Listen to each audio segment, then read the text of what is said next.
Hey sweeties, I'm back today making one of our classic simple cakes. You are gonna love this one because it's perfect for all occasions. It's a simple chocolate and vanilla cake. You can start with any cake of your choice and you can add any chocolates you wish. Let's go. You just wanna start with some vanilla buttercream, which I've got here, and just give it a stir to fluff it up. Once you have no air bubbles, you can simply just put some on the top of your cake and start spinning your turntable and smoothing out your buttercream. I've already leveled and filled this cake. It's a chocolate mud cake, but you can do any flavor you'd like. And I always put 2 layers of the filling just when you cut it so it's not so cake heavy, and it just gives it a little bit of cream in between, which is beautiful. Now we're gonna go in and add the vanilla buttercream on the outside edge of the cake. Just be sure to smooth with your hand as you're putting it on, just to make our job easier at the end. And add lots of buttercream because we're gonna scrape it off anyway, so don't be shy. You'd rather have too much and get a nice smooth surface. If you do get some crumbs in there like I just did, just go in and use your scraper and take it off, and just make sure don't put it back into the main part of your bowl because you don't want to mix that back in again. Now that all our buttercream's on the cake, I'm just gonna go in and take off that top lip of icing. I just do that now so then we don't end up with too much at the end to clean up, because I've added a lot of buttercream on the sides. Now you can go ahead and take your metal scraper, and you want to get a really good quality one because then you can heat it up if your buttercream is too warm. And then just pop it right next to your cake on a flat angle and start slowly spinning your turntable. Keep going around till you get it beautiful and smooth. And you can also add in some buttercream if you need, if there's any patches with not enough buttercream. Oh, these silly crumbs, I keep getting them. Just take them out with your scraper. It's just because it's chocolate mud, sometimes it can happen. Just pick them out, and then there's a little bit of butter from the buttercream. Just pick them out and put them off to the side so we don't mix them back in. And just apply some more buttercream in those spots. See, cakes are always temperamental. Even for the professionals, they still sometimes don't want to cooperate. That's okay, we will fix it. It's an easy fix, that's the main thing. Now just take your spatula and take in that edge of icing. Just go really soft with your hand here because you don't want to take off too much. I'm just doing this roughly to begin with because I'm still going to go in and add a layer of chocolate buttercream to the sides of the cake. So I've got here our dark chocolate buttercream, which I've already mixed up, and I've softened it in the microwave for about 10 seconds. And that's a really great tip for when you're adding another layer of buttercream on the outside.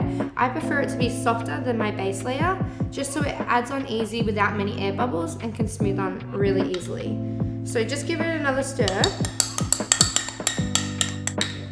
Okay, so I'm just gonna take the back of my spoon and add a blob onto the back, and I just find it the easiest way to keep control of it. And then I'm gonna go and swipe it onto the cake. I like to try and make the formations a little bit random, just so it doesn't look all the same.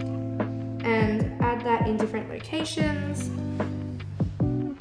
Now we wanna take our metal scraper once again, and we're just gonna put it in the same position and lightly go around the cake. You don't wanna press too hard in this step.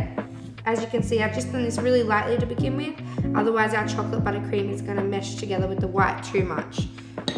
So just scrape off between turns, and then we can go again. But we just want to keep it really light so we don't blend that too much. Perfect.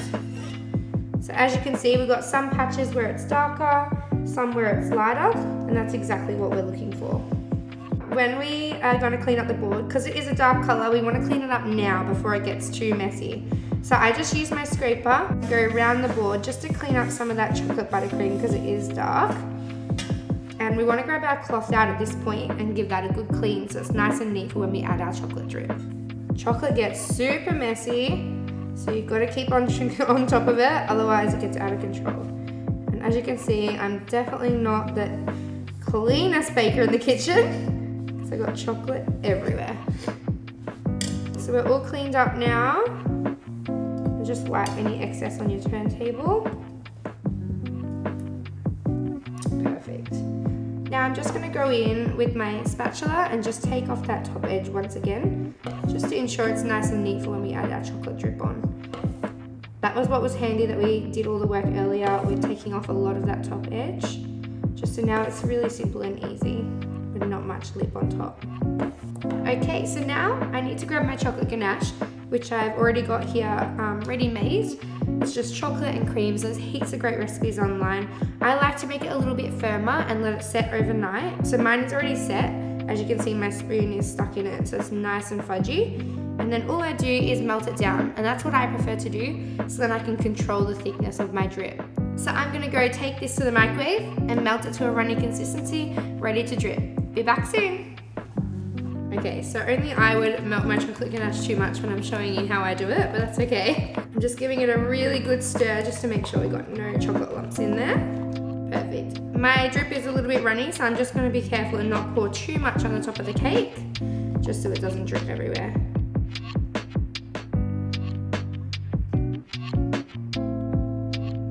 Now add your chocolate drip onto the top of the cake and use a spoon just to slowly tip it over the edge.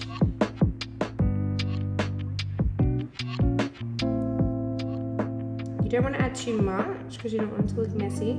So just add a little bit and it will continue falling down the cake.